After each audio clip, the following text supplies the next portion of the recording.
खून झाला असताना माफ करा असं सांगणं योग्य नाही। सूर्यवंशी हत्येप्रकरणी लॉंग मार्च स्थगित केल्याच्या धसांच्या भूमिकेला जितेंद्र आव्हाडांचा विरोध। पोलिसांची कानउघाडणी केल्यामुळे गुन्हे नको, धसांचं विधान।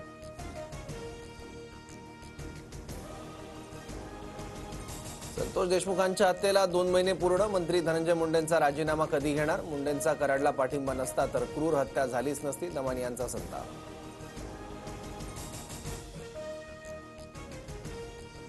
धनंजय मुंडेंचा राजीनामा घेणं मुख्यमंत्र्यांना आवश्यक वाटलं नसेल। मुख्यमंत्री उपमुख्यमंत्र्यांना गरजेचं वाटलं तर ते राजीनामा घेतील, मंत्री पंकजा मुंडेंची प्रतिक्रिया।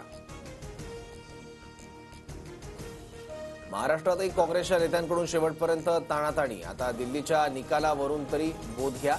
इंडिया आघाडीतील मित्रपक्षांवर सामनातून टीका। आघाड्या कशाला, मनसोक्त भांडा असाही टोला।